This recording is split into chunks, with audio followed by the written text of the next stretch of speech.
had to postpone monthly events. This is as a result then of the spread of Covid-19. But those who want to pitch ideas may still do so virtually.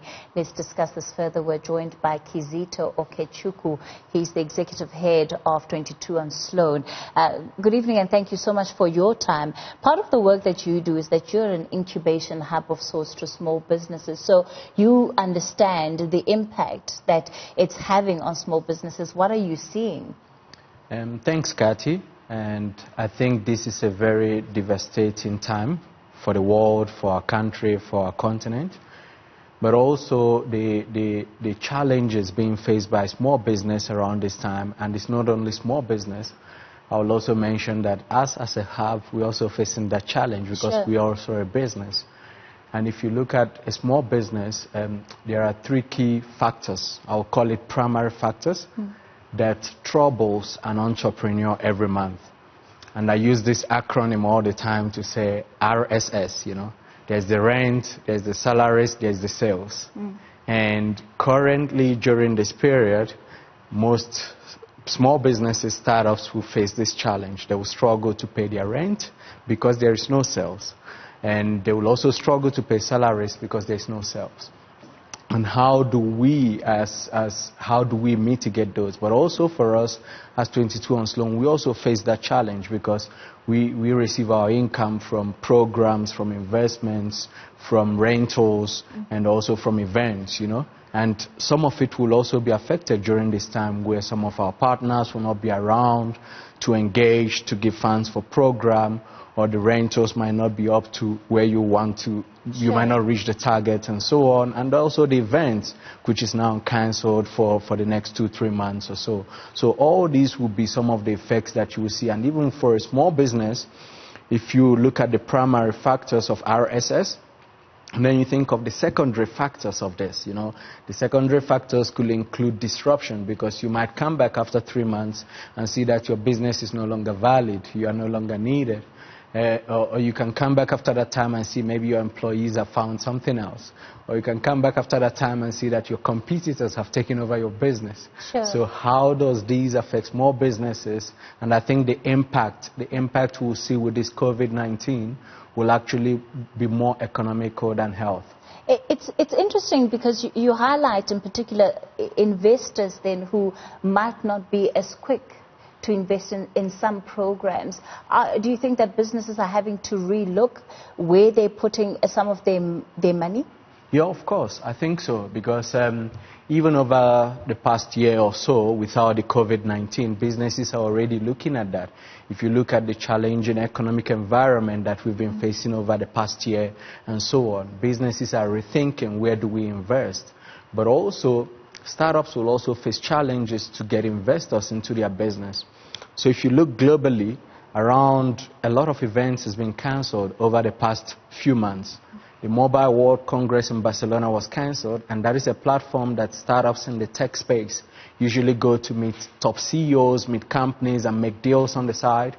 There's another event, South by Southwest, which is meant to take place, I think it was meant to take place last week in Austin, and it has around 200,000 people. Startups also attend those events, and it's a lot of tech startups, a lot of deals that's meant to take place there.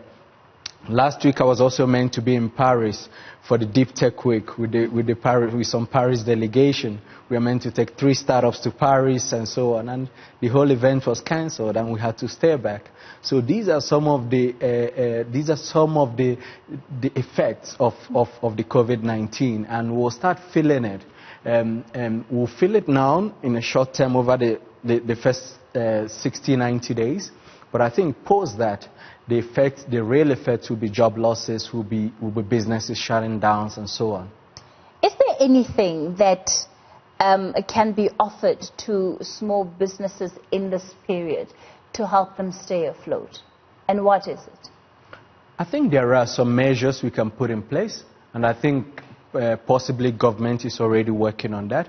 If you look at the UK government, right, they've put around $400 million or so towards giving grants and guarantees to businesses, and now they're offering around £25,000 to every small business, and these are grants to help them also to stay afloat.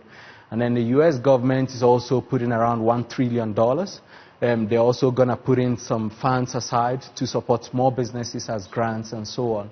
So I think in South Africa, what we need to think about, or in the rest of the continent, is to look at how do we put together some packages for small businesses, whether that should be tax exemptions, whether that should be grants, whether that should be engagement also with some other stakeholders, because small businesses rent their spaces from landlords.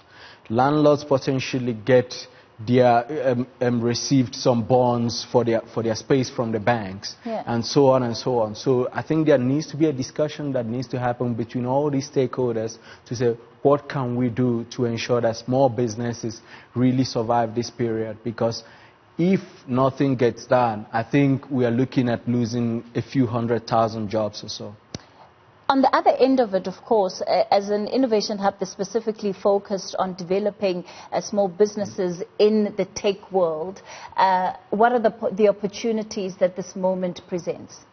This moment presents great opportunities, and I always say that if you haven't done it by now, maybe it's too late to go do it, because by the time you get it out, maybe there are other competitors that are already in the market. So you look at it, you think of guys in the education space, right?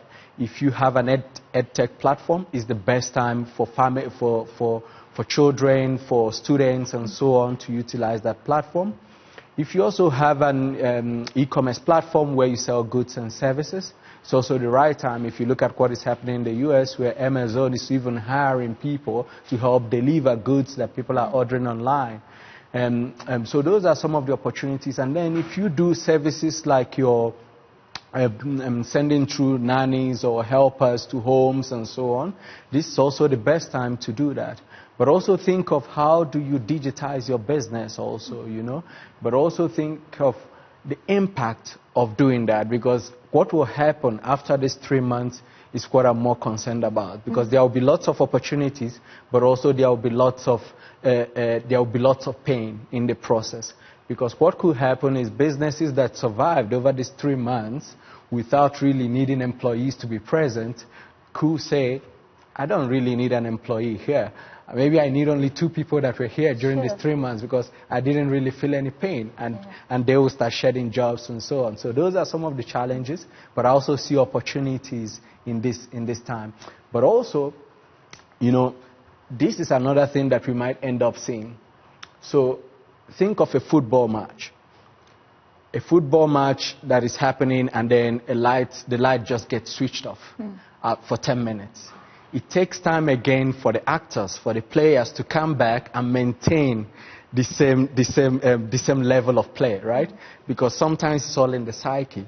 And if you want to take it too far, you can even talk of sex, right? If you're having sex and someone knocks in your room and so on, and then afterwards you can go back to it. So that is what will happen now, because after these 90 days, it will take time for businesses to get back to where they were, to get back to the speed that they thought they would have used in the first part of the year from January. All right.